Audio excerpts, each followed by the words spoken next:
guys, welcome back to some more AFK Arena. Today we're over on the free-to-play account and we're looking at the Bountiful Trials of Merlin. Merlin's a new dimensional that'll be actually up on the live server on Tuesday. So tomorrow we should get our patch notes, but Tuesday it should be up on the live server. So we're going to go ahead and look at the trials and see exactly how strong he is and what formations they use him. I want to see him in some formations with Arthur. Remember, Arthur and Merlin do go together very, very well. So starting here in the Arena Guardian, this one is going to be the ideal formation. So it's going to be Arthur and Taylene. I love the combination of those two together. We are going to run Gwen with Cecilia. So looking at this comp, we know Gwen is going to take out Khazard. Remember, with the 9 of 9 furniture, he is going to ult when he enters battle, guys.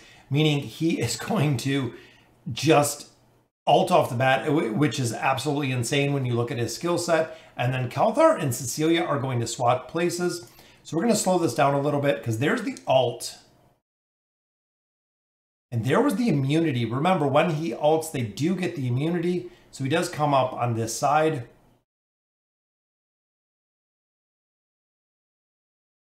Looks like Gwen back here dropping the rain, took out Khazard just like that. And Merlin seems really tough to kill. In addition, remember guys, that if Merlin dies, he doesn't really die. There's the link between Arthur, Taylene, and Merlin. Merlin is face to face there with Titus. Doesn't seem like he takes very much damage at all, guys. Let's check out his healing. 4.74, so not too much. 1.5 there million from Merlin. But again, that's kind of an ideal formation of what I'm thinking for him is running him possibly with Taylene, running him possibly with Arthur. It's a pretty solid combination, but let's see what other ones they run. So this formation, just running the exact same one. We get the ult right in the beginning of battle. And again, Merlin with Gwen. It's going to be a very interesting combination. And there's the heal to Gwen. There's the shield.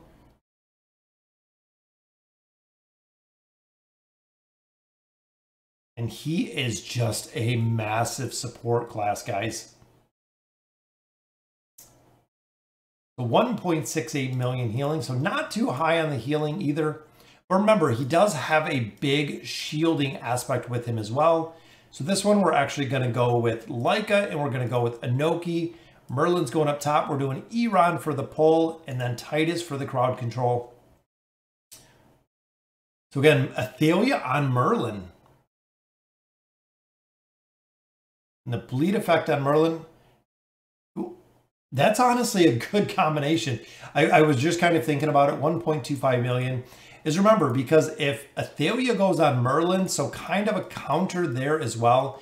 If Athalia goes on Merlin and ends up killing Merlin, he is just going to turn into the owl. He's going to go back to the spirit owl, and then he'll be right back. He'll be resurrected right back after he dies that first time. And remember, he has a massive mitigation when he comes into the battlefield, guys. He has a really, really strong mitigation. All right, so coming down to our last two trials, this formation is going to utilize Arthur, and it is going to utilize Scrag. So good combination there. Also, it's going to use Athalia and Nara. So double crowd control, Athalia over there. Nara is going to grab Theowen. But look, there is the damage mitigation, guys. Right off of the bat, just with a huge damage mitigation from Merlin. So he's healing up 2 targets while he is healing up himself. 3.52 million damage healed. And just like a lot of the other trials, nobody in these trials are dying because of his support ability. This one, same formation. So we're going to have Athalia on Ainz, and look how fast Athalia burns down Ainz, guys. Very solid counter. Merlin is going to be a very solid counter for Ainz as well.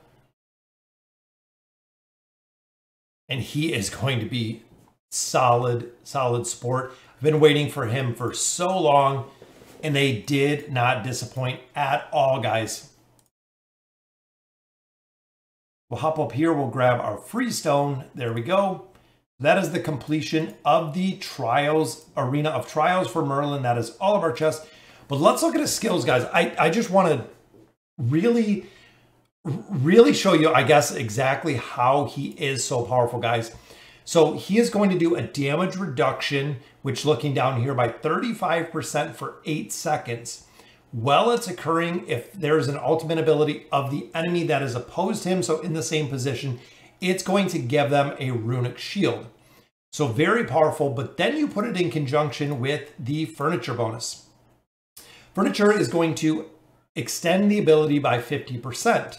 So now instead of it being 8 seconds for his ultimate is going to last for 12 seconds with all damage received by allied heroes reduced by 35% for 12 total seconds. In addition, he will use this ability with his 9 of 9 when he comes onto the battlefield, meaning everyone on the battlefield is going to get a 35% damage reduction when he comes into the battle, which again, solid counter for Ainz, solid counter for any teams that run burst damage. He is going to be the go-to support for any teams that are running burst damage because of a huge damage mitigation factor. Looking at Karmic Law, this is another one. So if he has crowd control abilities, he is going to imprison the source for 3 seconds, doing a little bit of damage. He can trigger it every 6 seconds. So if he is crowd controlled, he is going to get out of it. He's going to let loose the Spirit Owl, who will imprison the source, so the hero that did the crowd control itself. The Magical Amarellation calls upon the forces to heal himself for, again, 6% per second. 30% of the damage is bore by Merlin. So Merlin is going to take 30% of the damage.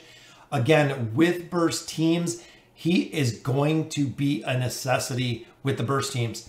But then you couple this ability with the signature item. 10% of the damage dealt by the protected allied target is converted into health for Merlin and the allied target. So now when he's using that ability and he is sharing the damage, there's a heal for the target. There is a heal for Merlin, which goes to 20%, 30%. Then if you look at his plus 30 signature item, the amount of health Merlin lost will be, while using his ability, is reduced by half. So now it is reduced in half. So they are taking, again, a massive damage mitigation there. And now it affects 2 allies. So now this ability is going to affect 2 allies. So he is going to heal 6% max health per second for 8 seconds. And he is going to take a lot of the damage they're doing with this. 30% of the damage to the protected ally is converted into health. So now they have a heal on top of a heal.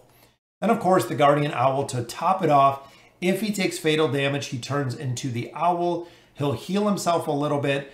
And once he is out of this form, after those 7 seconds, he will actually come back alive. So he has to resurrect. So we've essentially taken a lot of heroes, taken Rowan with the heal over time. We've taken Namora with the heal aspect of it. We've taken Taylene with the fatal damage being reborn. We've taken a bunch of different support classes and kind of pushed them all together into Merlin. So looking at the support classes overall within the formations, he is coming in probably number 2. A lot of people have said number 2, possibly number 3. So of course we have Rowan, who is going to be number 1. Merlin is going to be number 2, or it is going to be Taylene, just on the support healing aspect. Personally, I think Merlin is going to come in a solid number 2, just because of the damage mitigation factor that he brings. He is bringing a massive damage mitigation factor to the entire team with that 9 of 9 furniture, with that ultimate ability, especially extending it to 12 seconds. So the first 12 seconds of battle, they are going to have a 35% damage mitigation. So that will sum it up for Merlin, guys. Let me know in the comments what you guys think about the brand new dimensional support class. And as always, thank you guys for watching.